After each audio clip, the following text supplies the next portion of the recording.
आणि त्या राजकीय टॉपने आपण बातम्या बघूयात। राष्ट्रवादीकडून प्रफुल्ल पटेल, काँग्रेसकडून चंद्रकांत हंडोरेंनी राज्यसभेचा उमेदवारी अर्ज भरला। भाजपकडून अशोक चव्हाण, मेधा कुलकर्णी, अजित गोपछडे तर शिवसेनेतून मिलिंद देवरांचा अर्ज दाखल।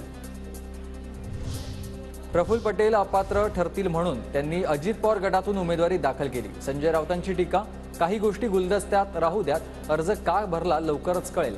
प्रफुल्ल पटेलांची प्रतिक्रिया, गुलदस्त्यात राहू द्या, शेवटी आमच्या पक्षाने मला उमेदवारी दिली त्याबद्दल मी अजितदादा आणि आमच्या सर्व ज्येष्ठ सहकाऱ्यांचा खूप खूप मनापासून आभार व्यक्त करतो। कुणीतरी म्हणालं का का का, पण महाराष्ट्राला पक्क ठाऊक आहे काकाच का। अमोल कोल्हेंचं कवितेतून अजित पवारांना उत्तर। कुणीतरी म्हणालं काका का, जनता म्हणाली अजूनही काकाच का।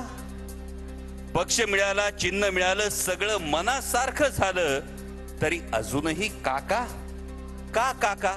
बोलवता धनी पुरेपूर जाणतो काका का, पण महाराष्ट्राला पक्क ठाऊक आहे काकाच का। वनराव घोलप यांच्याकडून ठाकरे गटाच्या उपनेतेपदाचा राजीनामा, लवकरच शिंदे गटात प्रवेश करणार। भाऊसाहेब वागचौरेंना ठाकरे गटात पक्षप्रवेश दिल्यानं घोलप नाराज। शिवाजी कोण होता हे पुस्तक लिहिल्यानंच कॉम्रेड पानसरेंची हत्या, कुटुंबियांचा कोर्टात खळबळजनक दावा। हिंदुत्वाच्या छबीऐवजी पुस्तकात रयतेचा राजा म्हणून शिवरायांचा गौरव। छगन भुजबळ आणि कुटुंबियांविरोधातील कथित बेनामी व्यवहाराचा खटला विशेष कोर्टाकडून बंद, आयकर विभागानं सुरू केलेली कारवाई रद्द।